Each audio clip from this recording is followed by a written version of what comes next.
Uttaranchal University, Dehradun, NAC A+ accredited university. Sunil Chalamasetti ఇక్కడ మీకు కనిపిస్తున్నారు. వైఎస్ఆర్సీపీ కాకినాడ పార్లమెంటుకు పోటీ చేస్తున్న చలమశెట్టి. సునీల్ చలమశెట్టి గారు ఎంతో కష్టపడి ఉన్నత స్థానానికి వచ్చిన వ్యక్తి. మనం టీవీకి అందిన సమాచారం మీకు తెలియజేస్తున్నాను. సునీల్ చలమశెట్టికి సానుకూల పవనాలు వీస్తున్నాయి. అక్కడ ప్రత్యర్థి ఎవరైనా సరే, టీడీపీ జనసేన నుంచి ఎవరు పోటీ చేసినా సరే, గెలుపొందేది మాత్రం సునీల్ చలమశెట్టి అని మనం టీవీ చేసిన సర్వేలో చాలా స్పష్టంగా కనిపిస్తుంది. ఈ నేపథ్యంలో సునీల్ చలమశెట్టి గారి నేపథ్యం ఏంటి, ఆయన గతంలో ఏం చేశారు, ఏ పార్టీలో ఉన్నారు, ఈ పార్టీలోకి ఇప్పుడు ఎట్లా వచ్చారు, ఆయనకి ఎందుకింత ప్రజాదరణ ఉంది, ఈ విషయాలన్నీ మీతో షేర్ చేసుకోవడానికి ఈరోజు మీ ముందుకు వచ్చాను. ఆయన సంపన్న భూస్వామి కుటుంబంలోనే జన్మించారు. చాలామంది కలలు కనే విలాసాలతో బాల్యాన్ని గడిపారు. అతను కుటుంబ వారసత్వం స్వాతంత్ర ఉద్యమంలో పాతుకుపోయింది. చాలామందికి విషయం తెలియదు. అంతేకాకుండా ఆంధ్రప్రదేశ్ రాజకీయ దృశ్యంలో చలమశెట్టి పేరు గణనీయంగా ఉంది. సునీల్ చలమశెట్టి గారు ఆయన ప్రయాణం చూసుకుంటే కనుక కింది స్థాయి నుంచి కాదు, ఒక శిఖరం నుంచి ప్రారంభమైందని చెప్పాలి. ఆయన ఆ శిఖరానికి నిచ్చెన వేసి విజయాలను ఒడిసి పట్టాడు. ధనవంతుడి నుంచి కుబేరుడి వరకు మిస్టర్ సునీల్ చలమశెట్టి గారు ప్రకాశవంతమైన ప్రయాణమే చేశారు. రాజకీయవేత్తగా మారిన స్వీయ ప్రేరేపిత పారిశ్రామికవేత్త సునీల్ చలమశెట్టి గారు. ఆయన ఒక డైనమిక్ బిజినెస్ మ్యాన్, అంతేకాదు సాహసోపేతమైన వ్యాపారవేత్త కూడా.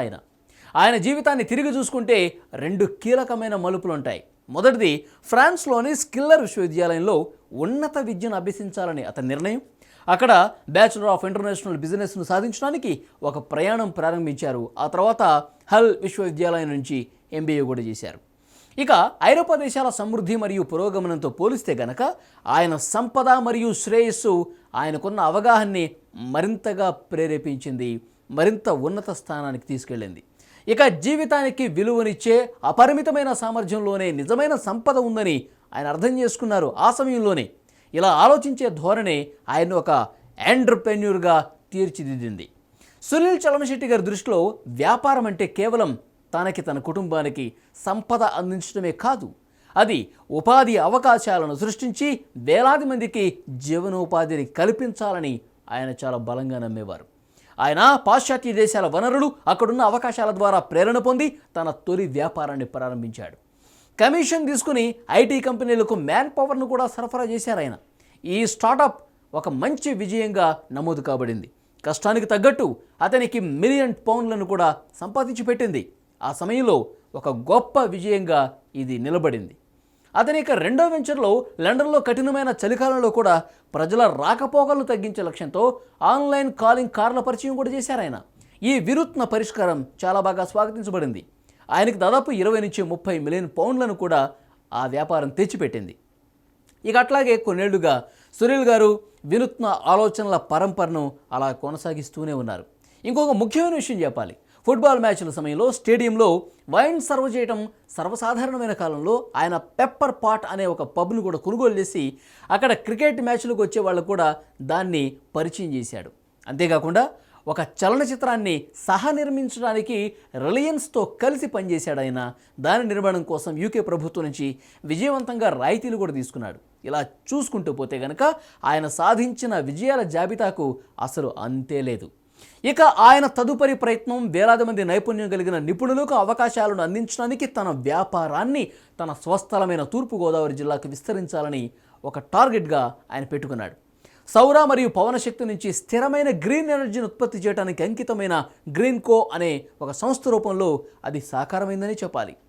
ఇక అందుబాటులో ఉన్న అత్యాధునిక సాంకేతిక పరిజ్ఞానాన్ని ఉపయోగించుకుని సునీల్ చలమశెట్టి గారు, ఆయన సోదరుడు అనిల్ చలమశెట్టి గారు భారతదేశంలో స్వచ్ఛమైన ఇంధన వనరులను అందించడంలో ముందున్నారని చెప్పాలి.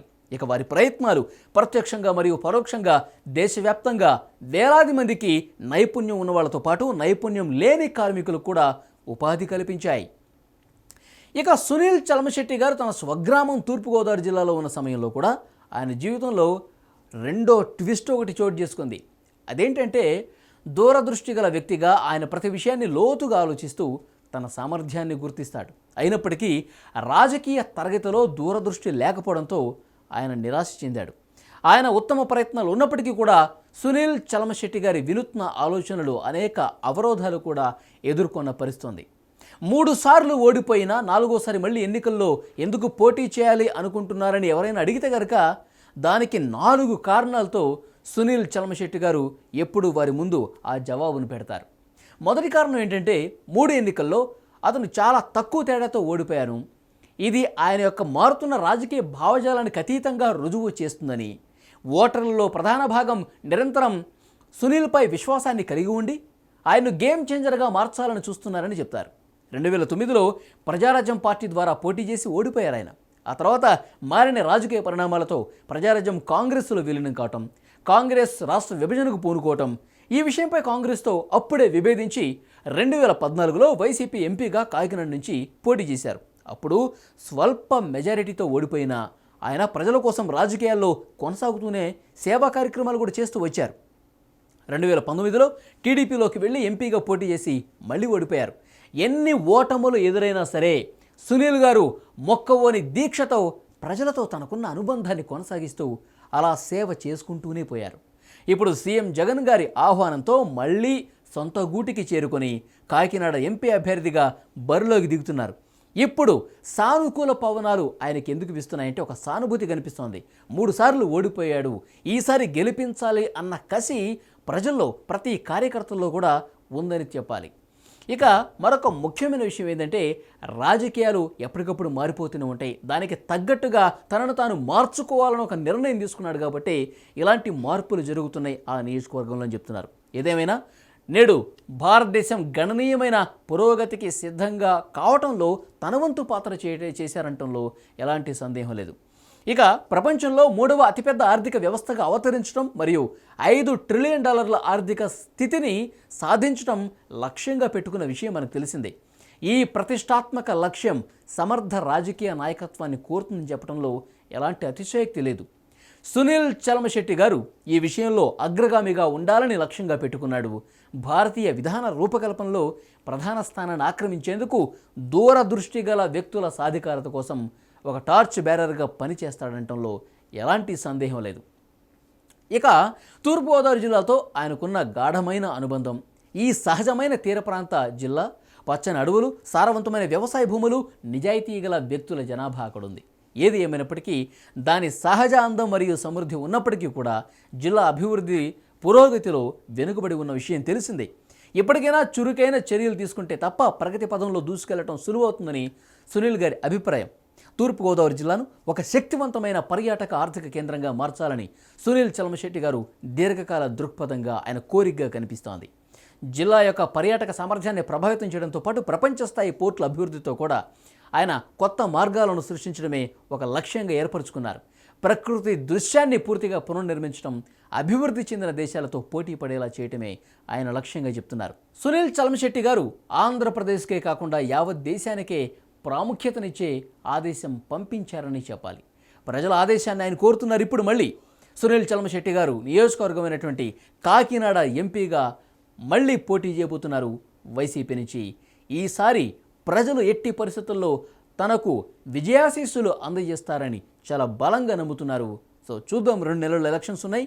3 సార్లు ఓడిపోయినటువంటి సునీల్ గారికి ఈసారి పరిస్థితి ఏ విధంగా ఉంటుంది, గతానికంటే భిన్నంగా ఉంటుందని సర్వేలు కూడా చెప్తున్నాయి. ఈసారి ఎలా ఉంటుందన్నది చూద్దాం. Thank you very much.